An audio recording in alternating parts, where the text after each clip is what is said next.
Yes, noted. Yes, indeed, my lord. So, firstly, I can confirm that I went through the statement of Mzansi Unfiltered, the warrant officer. He doesn't mention specifically seeing people outside the yard. However, my lord, if you go to A47, that is a statement of Gininda.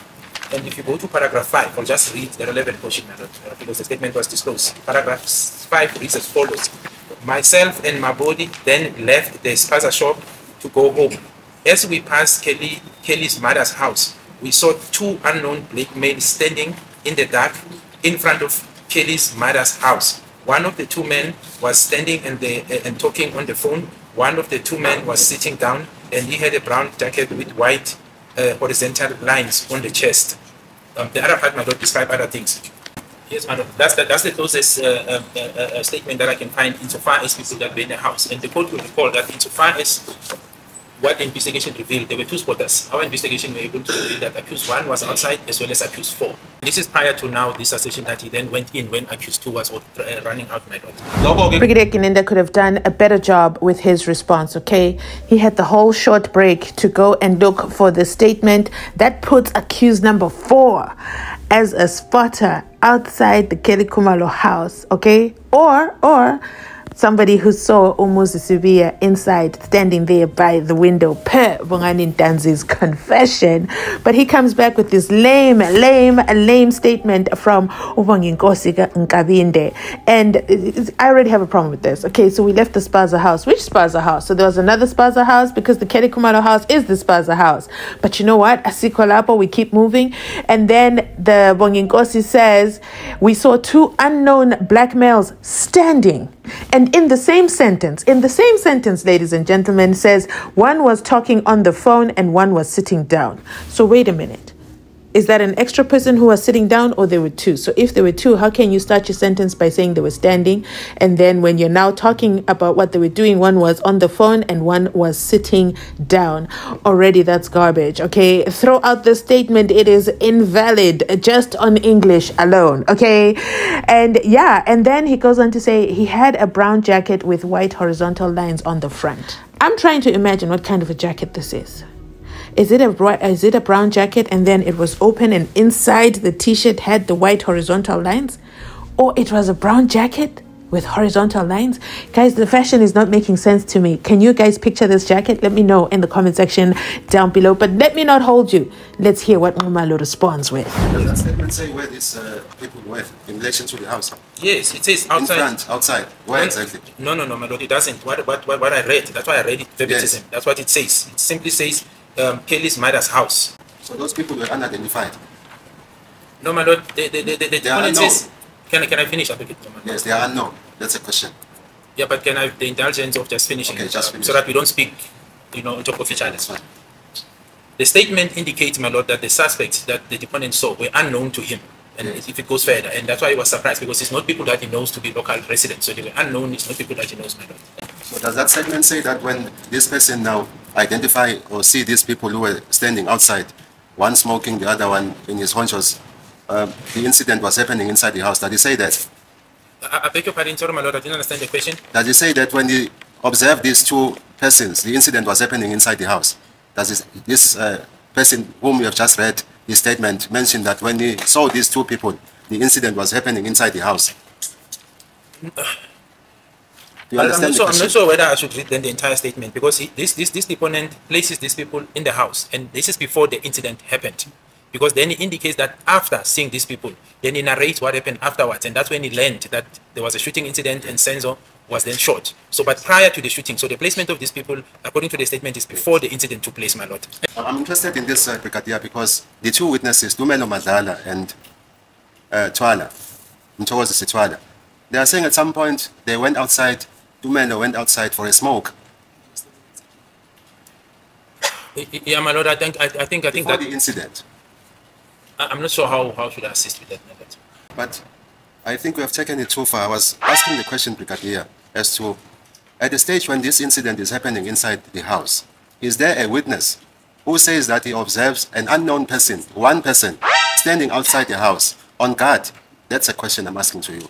Yeah, but my lord, I think I answered, and that's why I said Mr. Ngashi didn't say that. But you see, this is the thing, my lord. When statements are composed. Witnesses dispose statements according to what I saw. According to what they saw. So the closest statement, that's why I said the closest statement that one could find is this one of Bunginko Sinkabinde, who identifies seeing people outside Kelly Khumalo's house, because I understood the question to be saying, is there evidence in the docket that suggests that there were people seen outside the Khumalo's house? That's how I understood the question, and that's why I said the closest to that is this one insofar as A47 is concerned, my lord. What is the answer to the question that I've just asked? But what is the question, my lord? The question that is there a statement from witnesses who say, I saw a person standing on guard when the incident was happening inside the house. Is there a statement to that effect? No, there's no such statement, yes. my lord.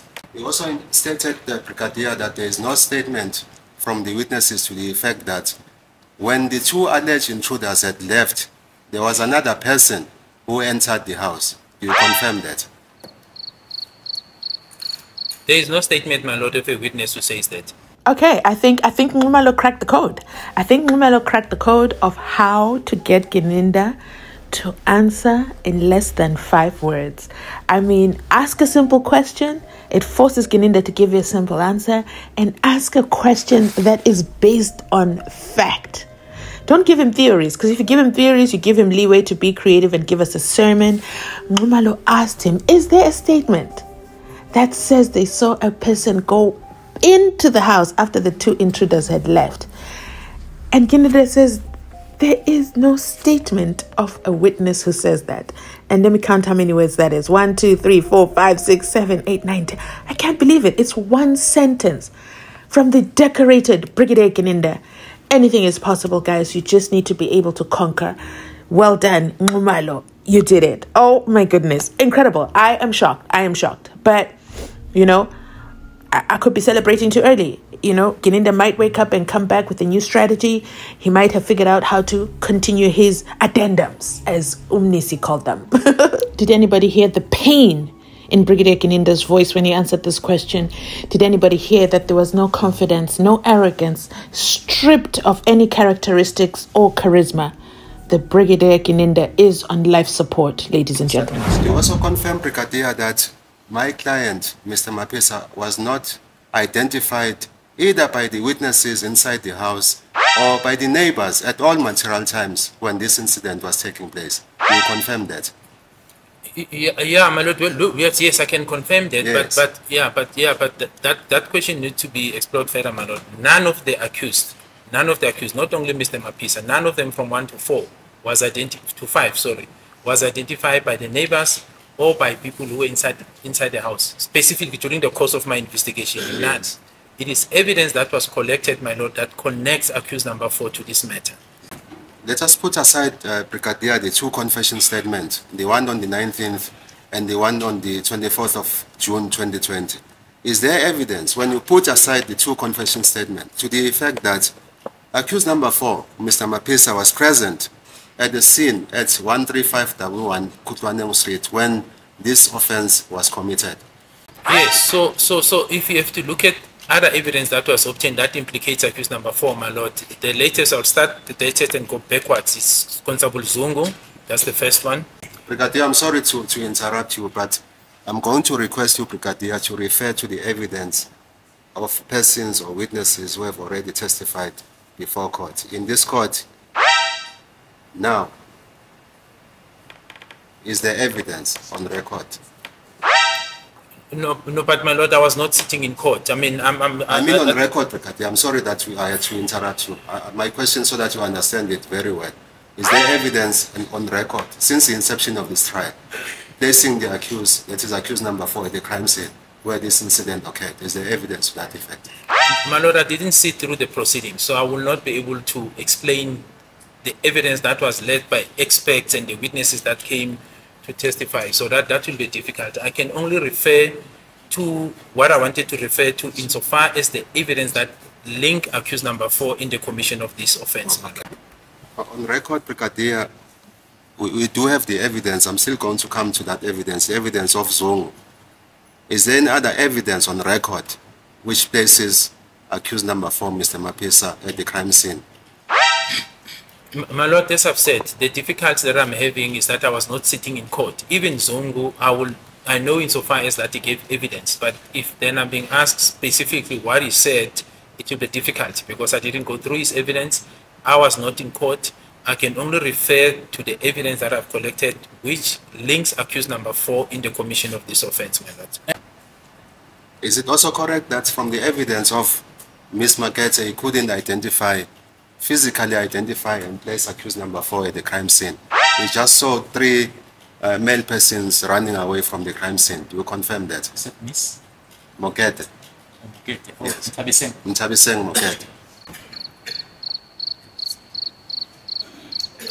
My recollection of Mukete, yes, I mean, it's a description, my lord, of what she saw. I don't think, like I said, my lord, none of the witnesses, if I can just put it that way, be it inside or outside, identifies any of the accused specifically by names. They were not known, my lord. That's the general, identifies any of the accused specifically by names. They were not known, my lord. That's the general, I think, statement that one can put. So you will not have a witness, be it the persons who were inside the house or outside, who were able to say, for example, accused number 1 was the person who committed this offense, or accused number 4. You don't have that. That's why I said it is the investigation that led to the identification and involvement of this accused in this matter, my lord.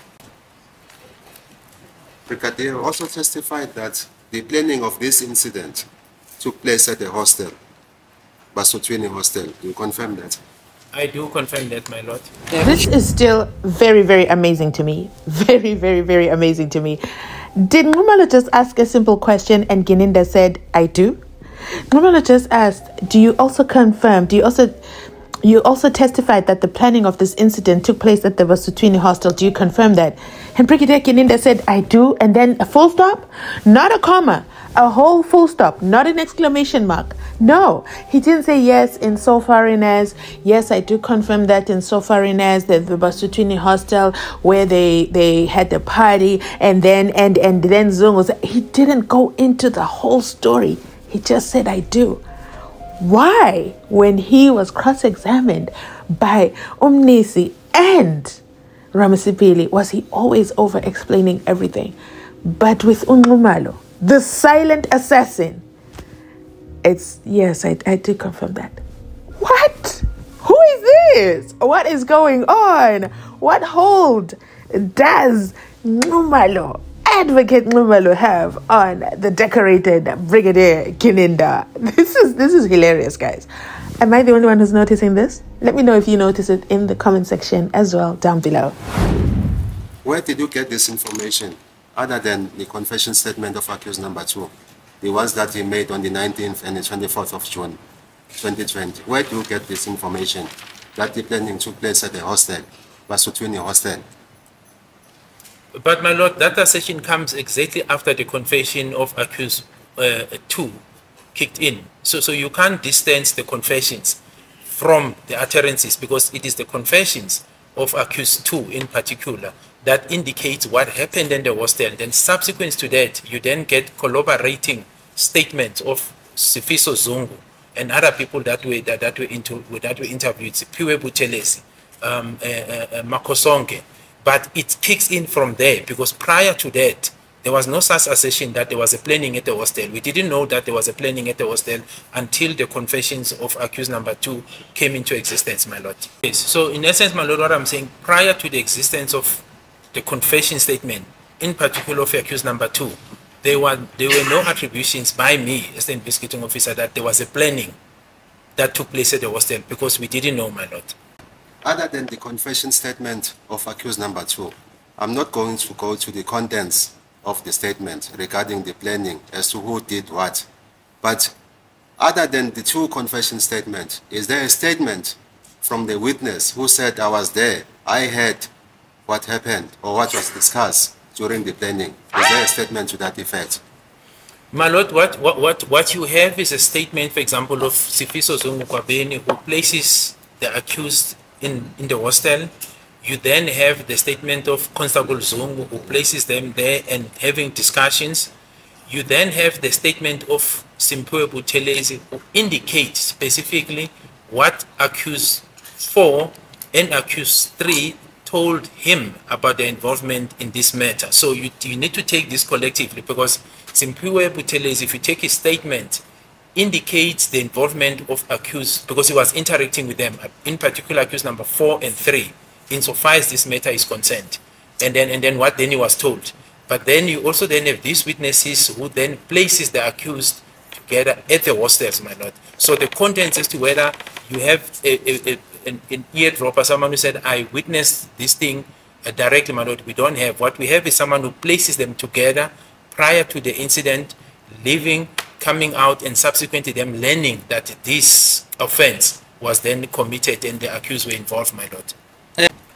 So, after this exercise, Brigadier, of giving such a long answer, your final answer is, there is no witness who had or who was with the accused when the planning of this incident occurred. Is that what you are saying? No, my lord, I'm saying there are witnesses who saw the accused at Basutini Hostel prior to this incident. There are witnesses who saw them talking, and then thereafter they departed, they came back, there were utterances made by accused number 1 which relates to this matter. Then later, my lord, other witnesses came on board where the accused, in particular accused number 4, for example, confessed to this private person during a certain directives that he gave. So you need to take this collective. You can't isolate and say, I want someone who was there and then subsequently went out and became a 204. The closest person that we have in the investigation who was directly involved, that is accused number 2, and that is contained in his confession, my lord. And one of those statements, my lord, you simply have to read the statement of Kwabeni, Sifiso Zungu. Then you'll understand the context of how he places or how he explains the events unfolded, placing all the accused, what he learned after, the interaction when he interacted with some of the accused, and the feedback they gave him as to what happened and what he witnessed. You have to read that, then you'll understand, my lord, what I'm saying. And this assertion, my lord, is insofar as what happened in the hostel. That's why I refer to Sifiso Zungu, because his involvement is the activities that took place prior to the incident when he witnessed the accused before court, and then after when they came back, after the incident had taken place, and then subsequently other discussion which he had with some of the accused where the involvement was then confirmed to him as well. So that is relevant insofar as Basutini Hostel is concerned. I do have the statement of Zungu, Kwaben, the Sifiso Zungu. Is that Kwaben? Yes. No. Yeah, Sifiso Zungu, Kwaben. Yes. It was taken by me. Yes, I do have it. Yes. It's here. But I'm not going to leave this question hanging, Brigadier, because to me, Brigadier, it looks like you are not prepared to answer this question, the simple question that I'm asking you, Brigadier. Do you want me to repeat the question for you? I'm not talking about the placement of the accused at the hostel. We will come to that. My lord, that's why I said one needs to, unless then we read the statement of Zungu, because Sifiso Zungu is related to some of the accused before court. We're not talking about a stranger. It's someone who is related to some of these accused. There were interactions, is even related to Constable Zungu. There were interactions directly with him, with some of the accused. There were utterances made by accused number 1 after the incident took place with regard to the death of SENZO MEYIWA. There were interactions that he had with some of the accused in the homelands with regard to this matter. This is relevant because it's happening at the hostel, and I thought that is the question that I'm being asked as to who in the hostel can confirm the planning, this conspiracy that took place. Not Constable Zungu was there, but this Kwabeni, I refer to him because he had interactions with them, my lord, and subsequently there were confessions made to him by some of the accused about their involvement in this matter. That is why, I was saying, the statement speaks for itself, my lord. Adv Nxumalo said, it looks like you are just not prepared to answer my very simple question, Brigadier Gininda. Do you want me to repeat it? And then the Gininda goes back into talking about Sifiso Zungu. He's related to the accused before court, and he's also related to Constable Zungu. Again, not the question. Okay, deflecting, going on the sidetrack, talking about the importance of this Zungu. If he is so important, so crucial, Why did Baloyi over there not bring him forward? Why? He's trying to force Advocate Nxumalo to read the statement into the record, and Nxumalo says, you're not going to guide me, okay? You're not going to guide this cross-examination. We're doing things my way. Let me end this segment here. Of course, you already know a part 2 of this Zungu Nation is coming up, so make sure you like, comment, and subscribe, and I'll definitely catch you on my next upload. Let me know if you have any questions with regards to the Zungu Nation, the Zungu battle, the homelands, and all that. Like I said, I did a whole series on this, so I pretty much understand the Zungu Nation battles, okay? It's a family affair. It's a family affair. Now the question becomes, why on earth did Senzo have to suffer for a family affair over there in the Zungu Nation? But here's another thing I want to ask you. And I'm only figuring this out today, not figuring it out. This thought is coming to me right now. See, Gininda makes you, every time he gives these long answers, you start to think. If they were planning, okay, they were planning this incident before court, they planned and executed it all in one afternoon over there at the Vasutwini hostel, and they were like, yeah, today's the day, let's go do it. I'm not Nkavi, but I don't think that's how Nkavis operate. They're not impromptu kind of guys. There's got to be a lot of planning and strategy involved. That's my humble opinion. But let me know if Nkavis just execute right there on the spot, without any thought process or planning, especially, their security, and then they're involved in such a public location, but Sutwini hostel, and then they go, and then they come back, and they tell everybody what they've done, because, they don't care. Okay, they don't care. It's a safe space over there at the Basutwini hostel. Who's going to tell on them? And only to find a whole family member is a snitch. That's it from me today. I'll catch you on my next upload. Dear Santa, tell me that you'll make it here in time. Yeah, this boy is